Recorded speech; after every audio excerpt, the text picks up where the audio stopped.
Morning.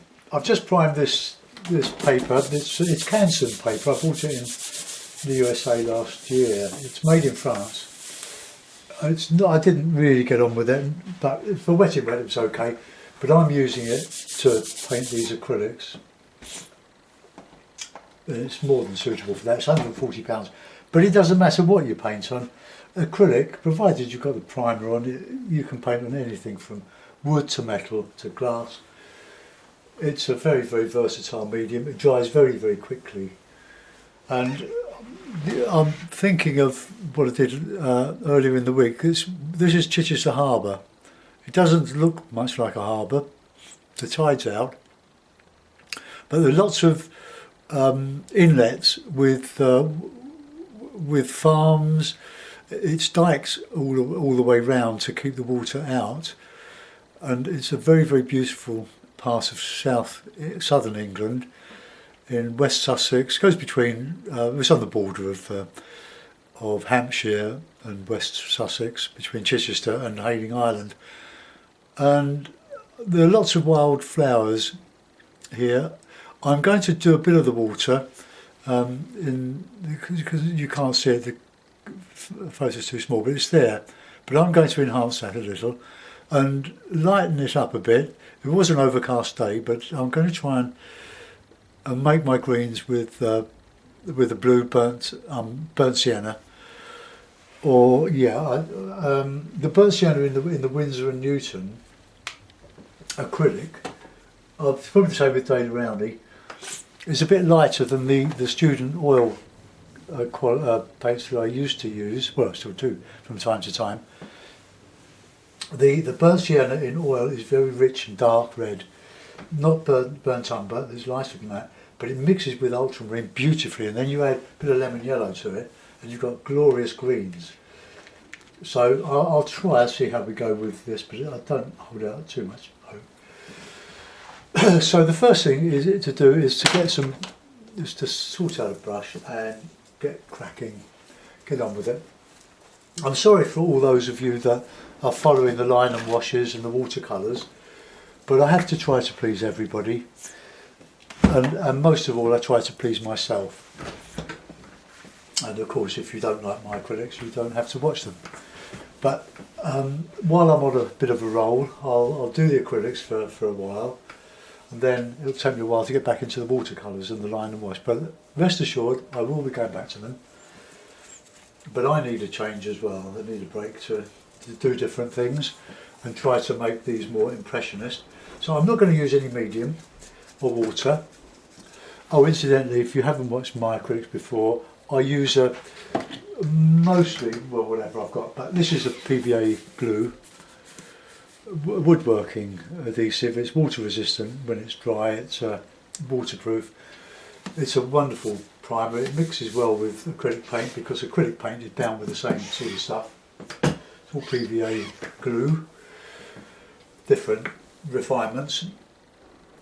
But you can because the paint dries very quickly. You can buy extenders, but I don't bother with all that. I just go in with it. You can mix powder with it, plaster of Paris to make a gesso, texture paste, which I've used to repair a bit of paint work on my windowsill earlier. So very versatile material with this plastic stuff. So we'll put in, I think we'll put in the tree anyway on the right hand side. So blue, I can't really show you my palette, but there it is. It doesn't. The colours are my colours. Lemon yellow, yellow ochre, white goes without saying. Vermilion for the poppies and anything else, skies. Alizarin crimson, light red, ultramarine, burnt sienna. Black I'm not going to use, and hopefully I won't use the Viridian, but I might. We never know. So look, bit of blue and a bit of the sienna, more on the blue side, and a bit of lemon yellow, and we get lovely rich green. This is just roughing in at the moment. It comes down here. I won't take it up quite as high as I've shown it in the photograph. So there we are, that's a green. Oh, Yeah. I've got yellow ochre all over my knee. Why I'm wearing a smock, not because I'm arty, but because it keeps me, at least some of my clothes, clean. Right, so I'll just clean that off. I did this yesterday. Also, the one I did, early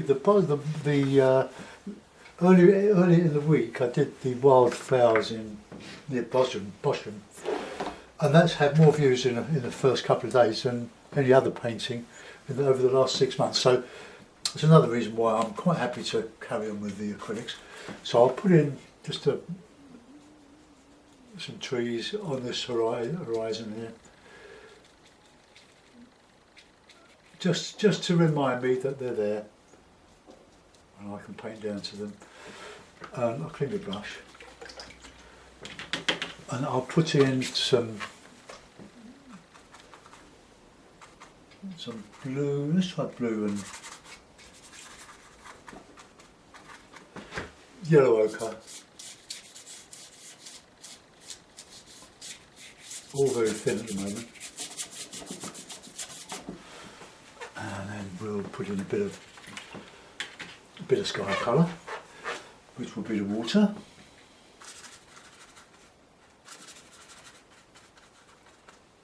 Sort of a grey colour. We'll have the harbour coming, or the high tide coming in there. So as you work on the paper, if you're working from the sort of thin paint, you start to build up a surface, and when it dries, you can drag over it. You can shorten the process by mixing texture pasting with your paint, but it's quite an expensive way to do it. Right, now I'm going to use the Viridian because it's a good shortcut, and it mixes well with yellow ochre. So let's just put it in. And we can modify it with some lemon yellow. It's a case of just getting some colour on, and we'll have some. Let's need some more.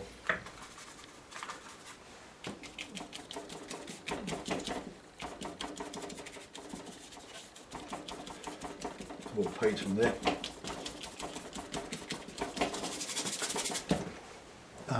Now I need to squeeze out some more ochre. Where's my ochre gone? Ochre, where are you? It's here somewhere. Ah, there we are.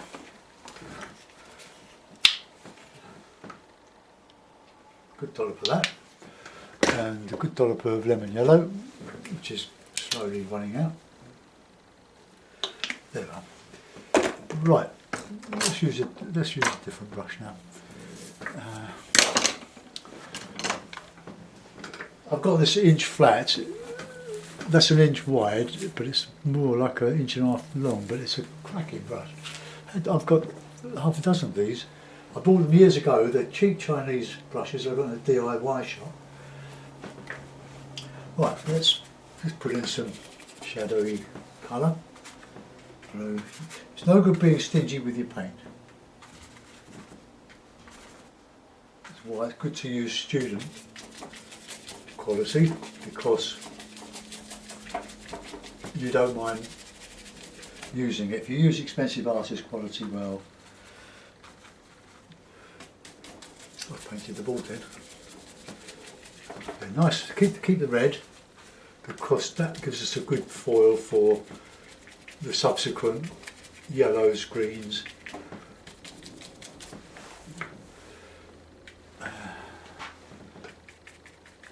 Some across here. This all gets covered up, but some of it pokes through. That's the whole point of it.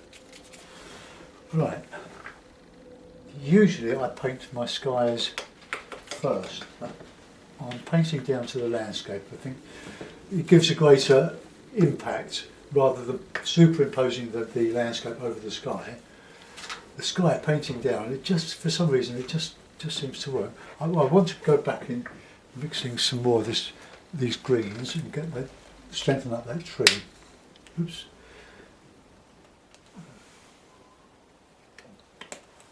Right, see now I can't go back to watercolours when I squeeze so much blue out of my palette.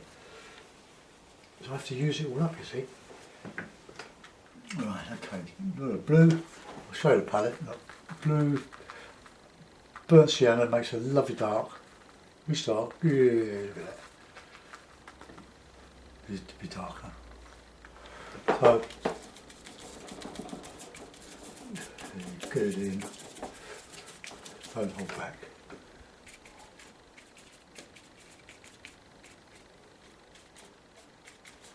And then we can put some bit of yellow ochre in there.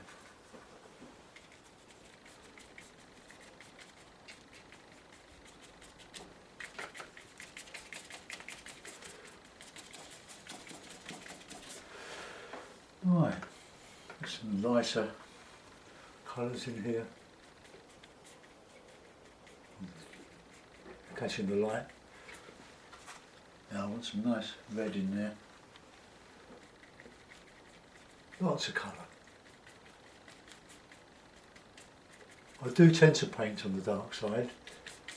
I make no apology for that. I like the contrast you get by painting over a dark background. It enhances the lights. It's light against dark all the time. Feel like that's come. Oops, I've lost my picture.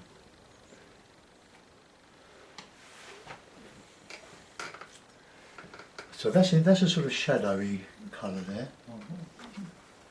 So let's put that. That's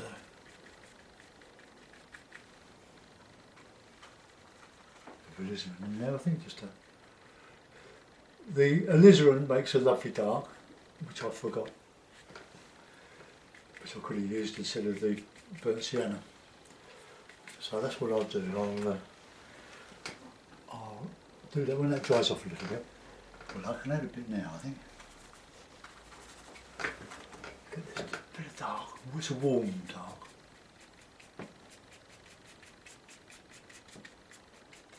Now I want to put there's some trees or scrubby trees along here.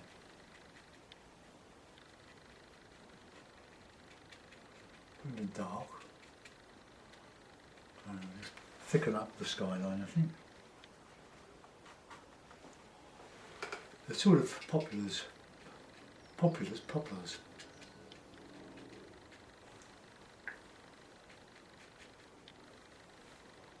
Just there, and then you've got the deciduous trees.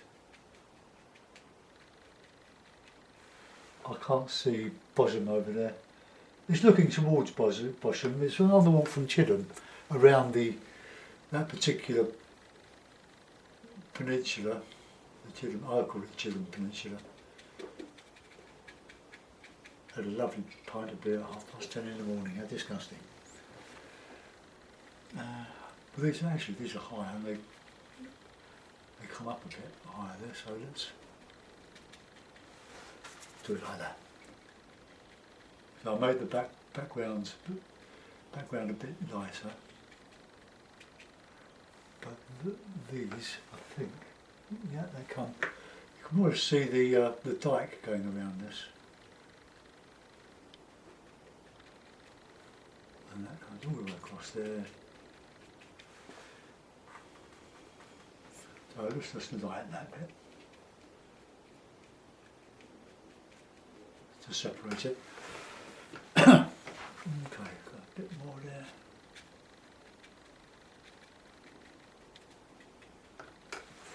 Right.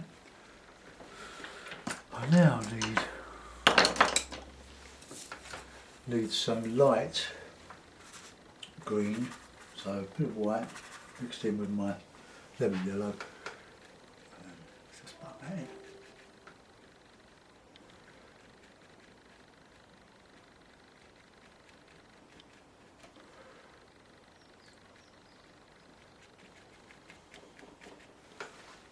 I'm hoping to do this in one session, but if I don't, look, as soon as it dries, it catches the high spots. And as you know, it's good to keep everything soft. Lost and found. Lost and found. All soft. Let the edges merge.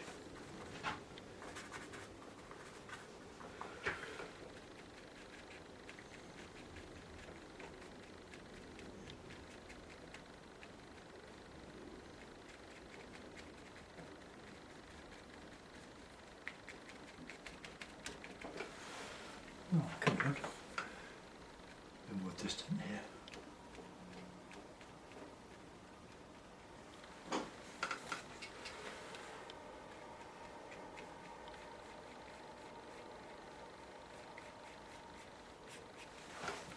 Right, it's nice green. Catching the sunlight.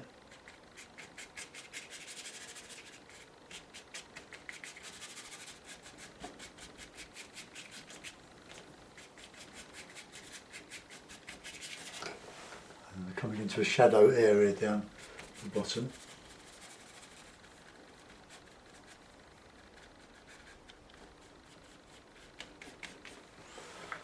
Okay. I have brought this tree further over, but I can change that somewhat. That's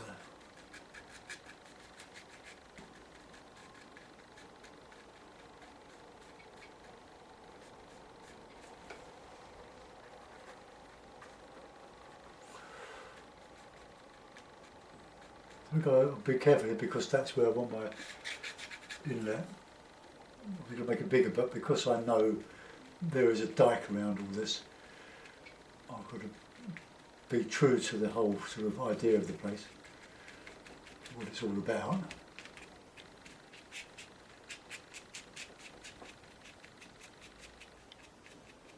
Just feathering that out. Look. So the ones in front look a bit more prominent.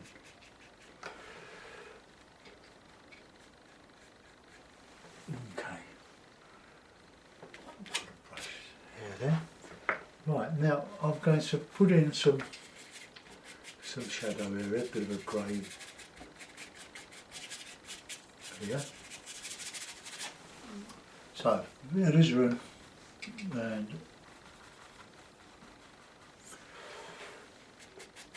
and viridian and alizarin, yeah.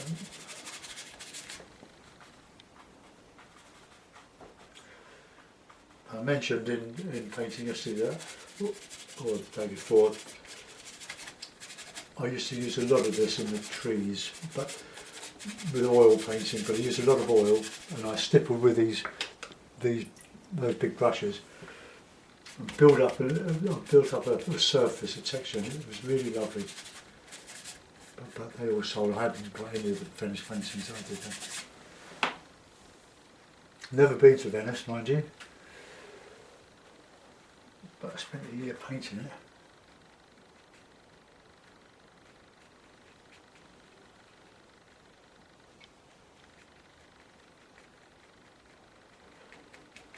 I can put nice bits of flowers over that. Right, let's get a bit of this shadowy colour in here.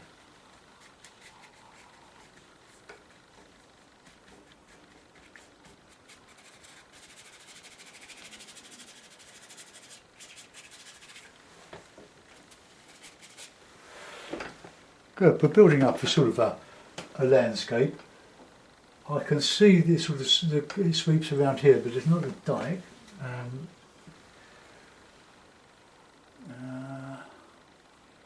See, that's where. Can you see that? That's where the dike is. It's a small photograph on this screen on the tablet, so I'm having to guess some of it.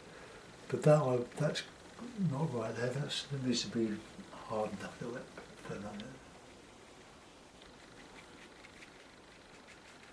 Hello, Elsa. Hello, please. Yeah, there's Elsa, Freddie's old mate. Oh, she's gone. Come on. She's not sure about me. She spent hours playing with Freddie, my lovely, gorgeous ginger cat. Oh, here she is. And he got run over. There's Elsa. Come on. Come on, Elsa. Come on. Come on. Yeah. Cat mad. We're going to get another cat in September. We're cat people. Right, okay. I think at this stage we should start to think about the sky. So we'll clean the brushes.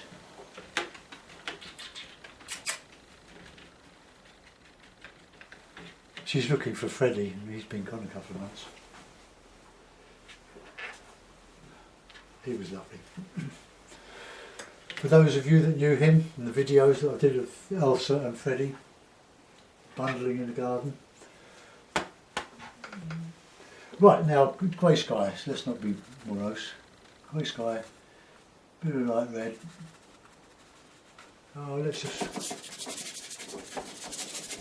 put some colour on.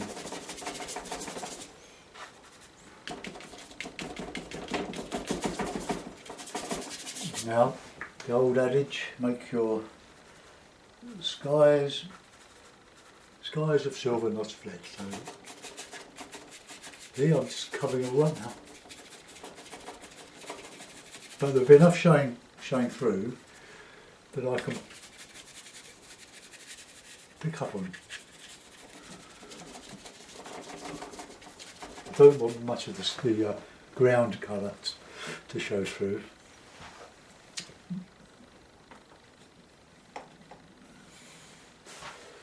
Right, overall, it's all just ochres and bit of red, bit of that vermilion in the sky for the clouds. For the light clouds anyway, it's all cloud. No blue sky. Oh, I don't like just plain blue sky. Boring.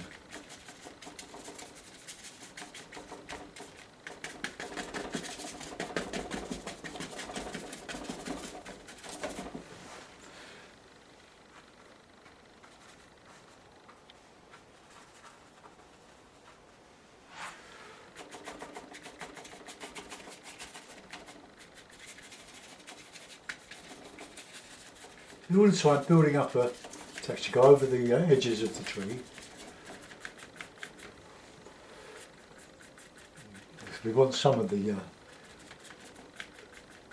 foliage to show through. Right.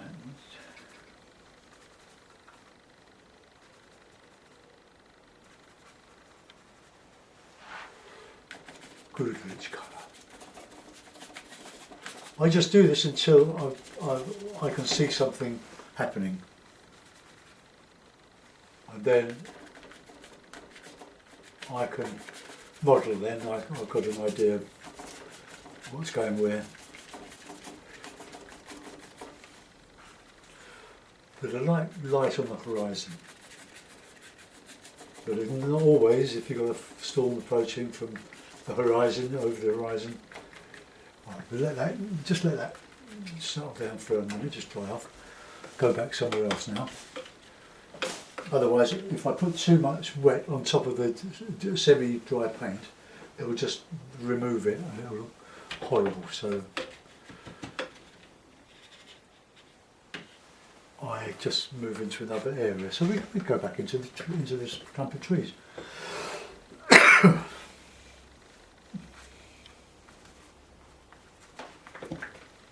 We'll add some light on this. I need some darker greens, otherwise it won't show against the light. Here, if I have two similar tones, doesn't matter so much in the sky area. We want that bit of light there.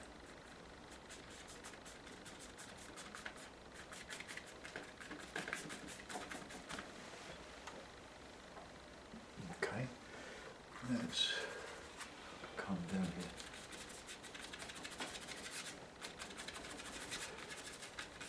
Going up into the shadow of the underneath of the trees.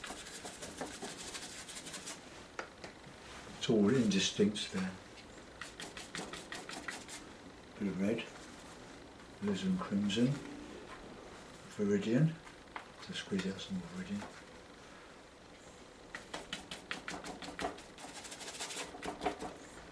Nice red. My greens.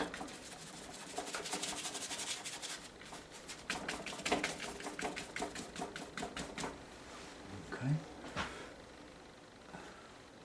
So that, I need some light in there. Catching some light.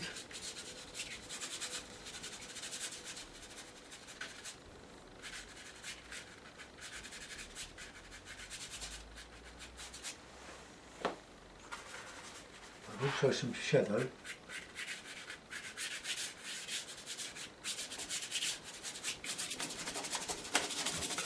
Okay. It's all about lost and found, but there's another meaning to lost and found. There's a time in every painting, and this is my experience anyway, where you're going along quite nicely, but all of a sudden you've lost it. It goes downhill for some reason. And it's often a cause for some alarm.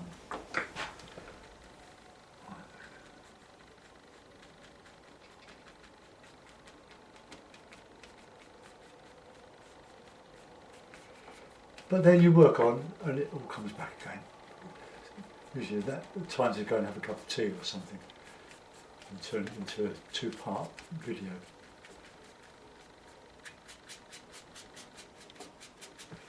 A bit of a red in there.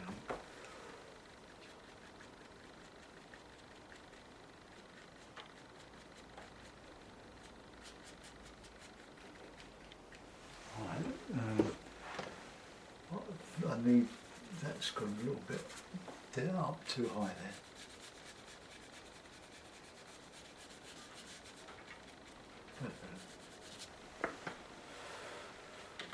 Right, now, want some really good light on that horizon there. I can only do impressions of these things, I can't paint exactly. Some people, oh it's raining, and I've painted my window downstairs, oh dear. My wife was trying to keep me in to say it wasn't going to rain, to get me to go out and do the painting. I mean, proper painting, it's got to be done on that. But now, it's all going to get ruined.